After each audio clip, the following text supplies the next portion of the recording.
आप देख रहे हैं नेटवर्क टुडे। लक्ष्य मिला द इटर्नल लव स्टोरी पुस्तक का हुआ विमोचन। मर्चेंट चैम्बर सभागार में हुआ विमोचन। रामायण फेम एक्टर सुनील लहरी हुए शामिल। त्याग और सच्चे प्रेम की मिसाल रामायण। त्याग और प्रेम को दर्शाने वाली विश्व की पहली पुस्तक लक्ष्य मिला द इटर्नल लव स्टोरी का विमोचन मर्चेंट चैम्बर सभागार में किया गया। कार्यक्रम में उत्तर प्रदेश विधानसभा अध्यक्ष सतीश महाना और रामायण में लक्ष्मण का किरदार निभाने वाले सुनील लहरी उपस्थित रहे।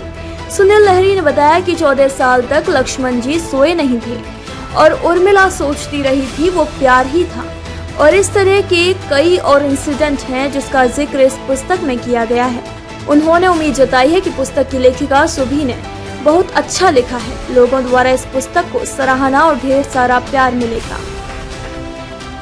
तभी 14 साल तक, जैसे एक ही एग्जांपल मैं आपको दूंगा, 14 साल तक लक्ष्मण सोए नहीं और 14 साल तक उर्मिला सोती रही, तो वो प्यार ही था जो उस नींद को उन्होंने उधर कंपनसेट किया, और वो नींद का फ़ायदा, और लक्ष्मण को कभी थकान नहीं हुई, कभी महसूस नहीं हुआ उस चीज़ को। तो इस तरह के कई और इंसिडेंट हैं जो मेरे ख्याल से शुभी ने अपनी किताब में किया, जिसका जिक्र किया है, और उसने बहुत जगहों से मेरे ख्याल से अलग अलग ग्रंथों से कंसल्ट करके लिखा है, और मुझे पूरी उम्मीद है कि उसने बहुत अच्छा लिखा होगा और बहुत जस्टिफाई किया होगा उसको। लक्ष्मण बनने के बाद कोई एक ऐसा रोचक प्रसंग जो आपको सबसे ज़्यादा याद आता हो, शूटिंग से जुड़ा याद आता है?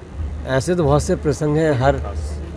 देखो, ऐसा है कि मैं सिर्फ इतना ही कहूँगा कि टोटलिटी में ये कहूँगा कि लक्ष्मण का जो कैरेक्टर है वो एक ऐसा कैरेक्टर है जो मैं समझता हूँ कि हर इंसान को अपनी पर्सनल लाइफ में उस तरह से निभाना चाहिए।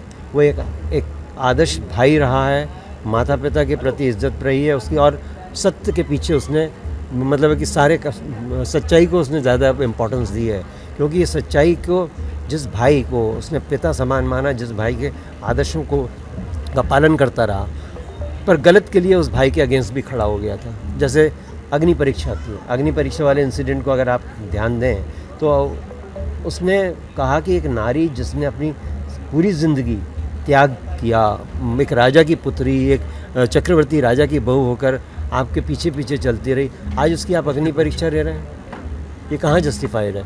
और अगर आप अग्नि परीक्षा ले रहे हो और मैं उनको अपनी माता समझता हूँ तो मैं उनके विरुद्ध, आपके विरुद्ध भी खड़ा हो जाऊँगा। बहुत बड़ी बात। यही कहूँगा कि लोगों से कि रामायण को सिर्फ माइथोलॉजी के पॉइंट ऑफ व्यू से या एक ग्रंथ के हिसाब से, एक स्टोरी के हिसाब से, एक कहानी के हिसाब से ना देखा जाए।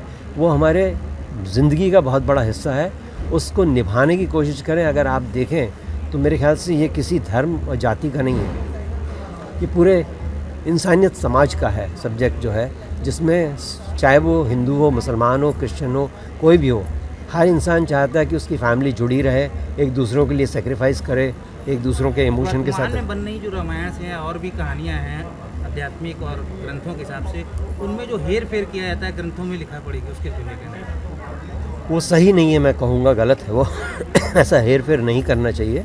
जो सच्चाई है, जो लिखी हुई है, लोगों को मालूम है जिनके बारे में, उनको उसके साथ में खिलवाड़ करना गलत है। वो गलत मैसेज दे रहे हैं और गलत मैसेज नहीं देना चाहिए। मैं सर कानपुर। स्वास्थ्य की बात जीपी अवस्थी के साथ सिर्फ नेटवर्क टुडे में यूट्यूब चैनल पर।